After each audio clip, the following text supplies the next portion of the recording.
welcome back to the deep dive. Ever find yourself wondering, why some leaders just command obedience, get things done without obvious force, while others, maybe with loads of strength or cash, just can't seem to keep control? Yeah, it's fascinating. Well, today we're diving deep into the concept that explains it all. Yeah. Power. It's absolutely fundamental, underpinning, everything from global politics right down to your local community meeting. Yeah. But we rarely really unpack it, do we? We don't, and we've got some excellent source material today, actually. Excerpts from a UPSC podcast episode on the dynamics of political power. Ah, good stuff. Exactly. So our mission really is to break down what power means, why it's significant, how we might even try to measure it, and crucially, to sort out the differences between power and related ideas like authority, legitimacy, influence. Okay. And we'll definitely touch on Harold Lasswell's huge contributions here, too. Perfect. So for everyone listening, by the end of this deep dive, you should have, not just a core grasp of power, but also be able to spot those subtle differences and maybe see how it actually works in the real world, that aha moment, right? Yeah. So where do we even start with something so fundamental? What is power in a political context? Okay, so at its heart, political power is defined as the ability of an individual, or maybe a group, to influence or control how others behave, even if they resist. Even against resistance. Okay. Yeah, and there's a very concise summary often used, the ability to get others to do what they would not otherwise do. Right. But, and here's a key point, it's not always obvious. Sometimes the most effective power is actually about preventing things from happening or shaping the agenda before any decision is even discussed. Ah, so it's getting others to act. Or maybe not act. I mean, it's way more subtle than just, brute force. Precisely. But what if people comply, but maybe it's out of fear? Or just because they feel they have no other choice? Is that still power in the same way? Oh, absolutely. That underlying ability to compel or maybe deter, whether it's through force or economic pressure, or even, say, the threat of being excluded socially, that is power. Got it. It's really central to, all political relationships within a country, between nations, even between institutions and citizens. It's like the invisible thread holding things together, deciding, as Lasswell put it, who gets what, when, and how. Okay, so it's clearly central. But why is it so crucial? Why do political scientists spend endless hours dissecting this one concept? Well, because power fundamentally shapes political structures. Right. And all the relationships within them. It's not just academic theory, right? Right. It's essential for practical stuff, governance, making policy, enforcing laws, diplomacy between countries, all of it. Okay. But here's where it gets really interesting, I think. Power isn't just about who has it. It's also about how wielding power kind of changes the people or groups who have it. Yeah. Subtly shifts their outlook, maybe their priorities.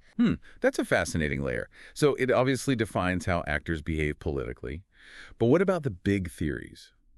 Realism, liberalism, Marxism? Yeah. How do they grapple with power? Yeah, well, if you zoom out to those major political theories, you find they're all deeply rooted in how power is used or acquired or distributed. Makes sense. Each one gives you a different lens, doesn't it? Realism won't see it as the main goal. Liberalism maybe as a tool for cooperation. Marxism as a mechanism of oppression. And then you have the institutions, the state, government, courts, the military. They all run on power. Their whole function is based on how power works within them. It still sounds incredibly abstract, though. I mean, how on earth do you actually measure something as slippery as power? You're right. It is abstract. But political scientists do try to assess it or measure it using specific observable things. Our source points to a few key factors. Like what? Okay, so first, decision-making ability. Who gets to set the agenda? Who has the final say? And maybe even more telling, whose issues never even get discussed. The power to keep things off the table. Exactly. Second, control over resources. That could be money, economic strength, military capability, or even social capital, networks and influence. Okay. Third, influence over public opinion and policy. How good are they at swaying people or getting laws passed? Right.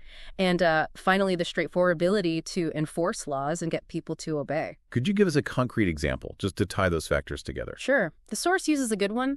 Think about a major state with nuclear weapons, a really strong economy, huge global influence, say, like the U.S. Right.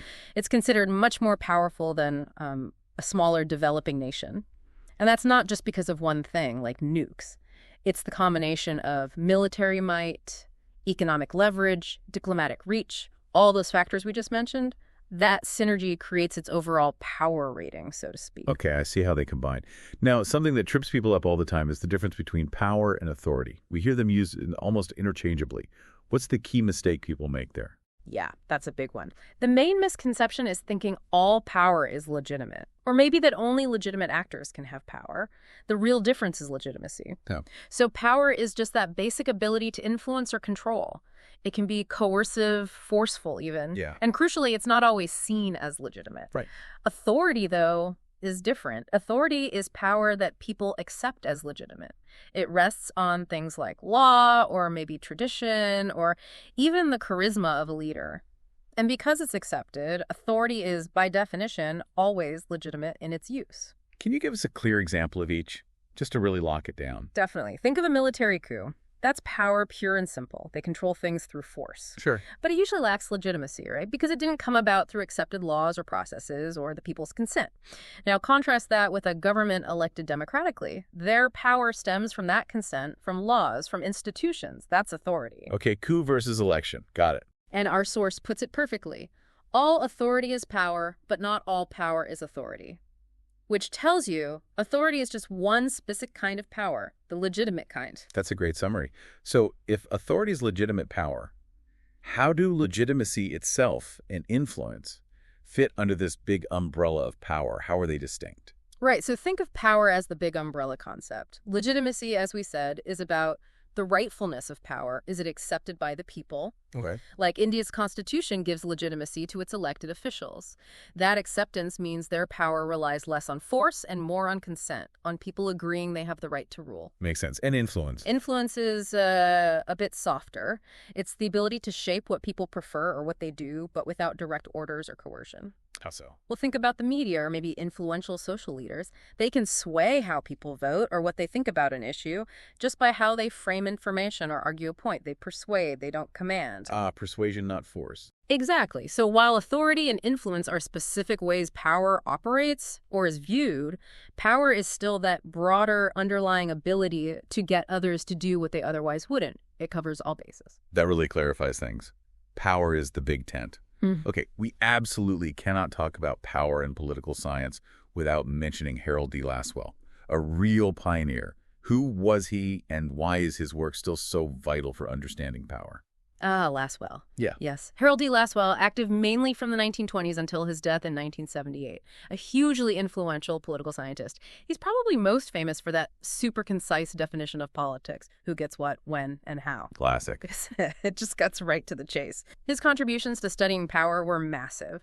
First, he really pushed for power to be seen as the central thing to analyze in politics. Shifted the focus. Okay. He also dug into the psychological side, like what motivates people to seek power? What are the underlying drives? Ledger. And he studied elites and mass communication very closely, showing how they shape political behavior, shape public opinion.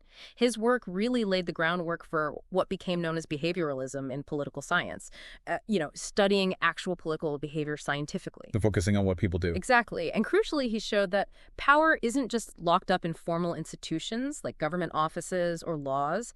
It's also personal. It's symbolic. It's exercised through things like propaganda, through the media, very prescient stuff. Thinking about that, it really makes you see how someone, maybe a social media influencer today, can shift opinions without any formal authority.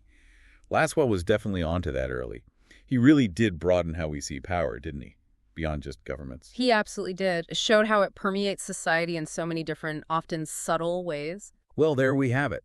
A proper deep dive into power. It's definitely more complicated, more multifaceted than just a simple definition suggests. It's not just force, it's legitimacy, it's influence, it's all those subtle ways our actions get shaped. We started asking why some leaders seem to have it easy and others struggle, and now we have a much better toolkit to analyze that. Yeah, and stepping back, if you connect this to the bigger picture, maybe think about how different kinds of power, not just the official kind, might be shaping the conversations, the decisions happening all around you right now. It really raises an important question, doesn't it? Now that you're armed with these distinctions, where might you spot power being used, maybe really subtly, in places you didn't expect before? Look beyond the obvious. A really powerful thought indeed. Thank you for joining us on this deep dive. Stay curious, everyone, and keep exploring these complex ideas with us.